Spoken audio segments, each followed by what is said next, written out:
Peter, welcome to Coffee with Grant Online. Morning, thank you for having me. Peter Barnard, yourself, what is your position with contractors? Thanks. So I joined the firm in 2010.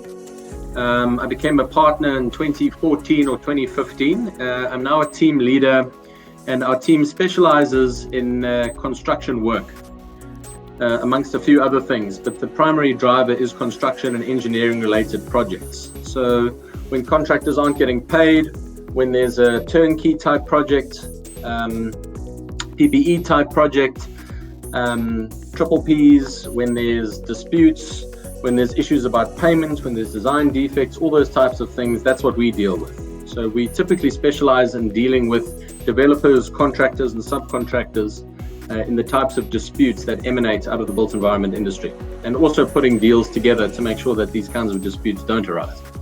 Peter, we've got interesting times where we're sitting at the moment, and you've written a very, very interesting article that's going to be appearing in the next edition of the KZN Business Sense publication about claims-conscious contractors and the double-edged sword. Maybe you can fill us in a little bit about exactly what that's all about. Thanks. So the gist of the article is to expose an issue that's very prevalent in the construction industry, where in the industry, all the building contracts and all the developments that you see going around the country are based on building contracts. And those building contracts, typically, like most contractors do, have rights and obligations of the two parties, being the contractor and the developer.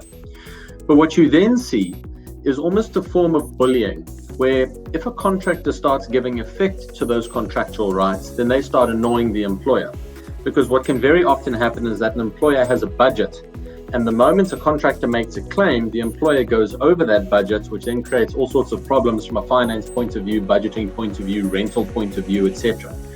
And contractors who are perceived to be too claims conscious and who give effect to their contractual entitlements too often then start to develop this stigma of being claims conscious. And if you develop that stigma, whilst it doesn't have any direct contractual effect, what can then happen is that certain developers decide, maybe going forward, we don't actually want to work with you because we know that you'll start trying to make more money and give yourself more time on this project, which impacts our deadline and our budget. And then they actually find excuses in the public sense, or they just choose not to go out to them and get them to make offers in the private sector for future projects. You've got this other side of things where the contractor comes in with a lower bid, and then they kind of like don't want to claim when they should. What is the advice you've got to that scenario? So that is really born out of the way that government procures for projects. So like most things, that's premised on the Constitution. There's a section in the Constitution which says that if government wants to procure services, it has to do so in a competitive and cost-effective manner. There are a few other requirements, but those are the main two.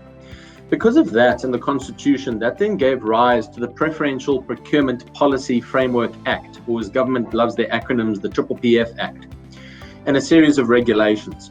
And what that act says is it tries to strike a balance between price and a company's BEE score. So it takes all the bidders' offers and it then ranks them from the cheapest to the most expensive. And the cheapest bid, assuming it's compliant, so it's got workman's compensation, tax clearance, etc., then gets 80 points or 90 points, depending on the threshold. And they will then look at your BEE score. And if you've got a BEE score of 1, you will either get 10 or 20 points, depending on the 80-20 or 90-10 model.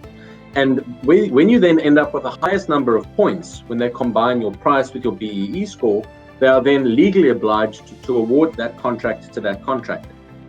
So of course, what is happening is that contractors have to constantly shave their prices because smaller, leaner companies come into the market and they're continually having to drop their prices to stay relevant and to stay competitive. And it's got to the point in the market where the margins are so small that one slight mishap will actually result in the contractor's project running at a loss.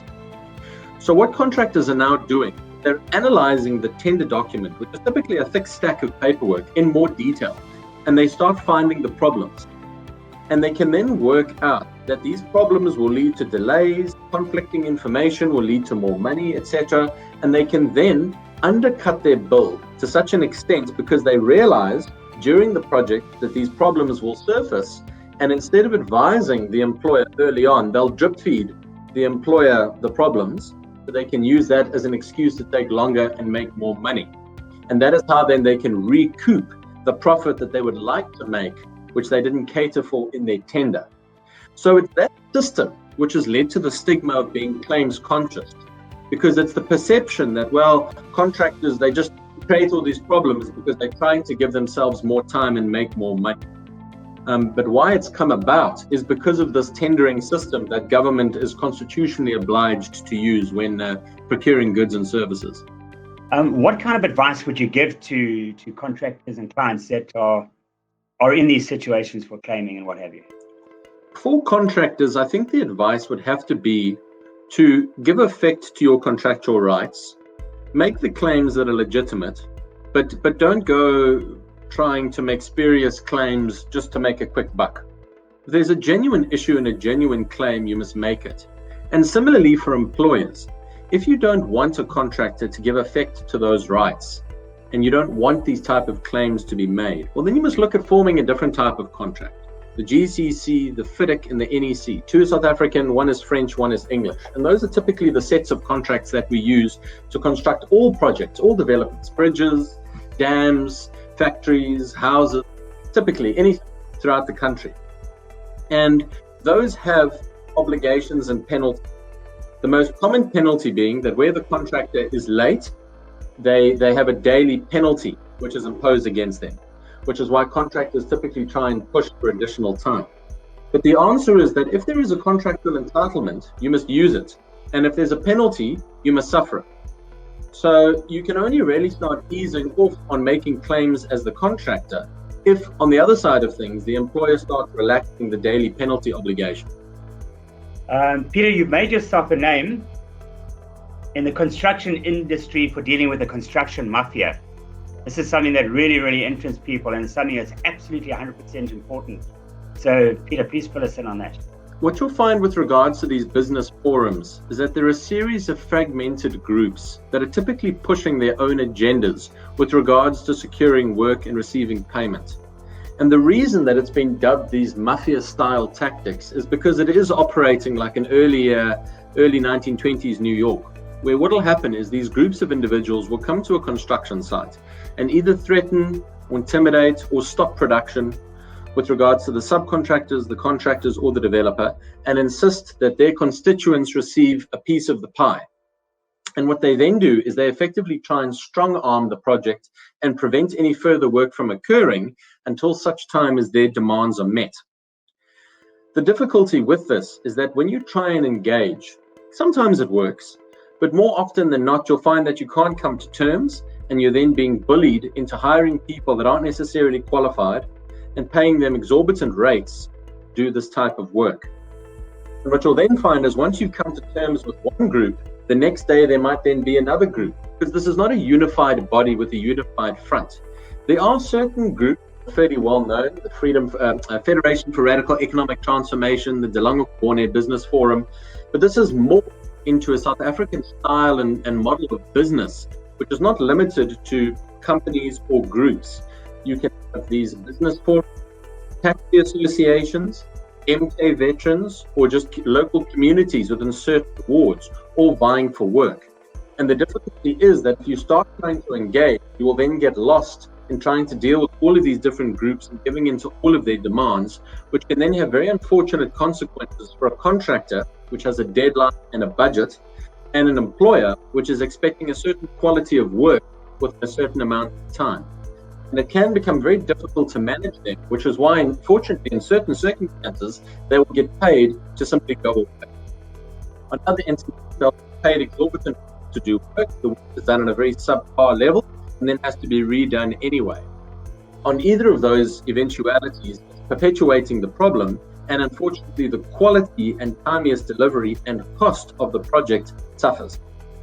Peter, I think you summed it up pretty well. It's so important that we handle these. We've tackled two very important issues here in this interview. So I can see why you're the go-to man in your industry and your what you've specialized in. So Peter Barnard from Cox Yates, thank you very, very much for joining me on Coffee with Grant Online, and wonderful advice. Thank you very much. Thank you for having me. Have a good day. Cheers.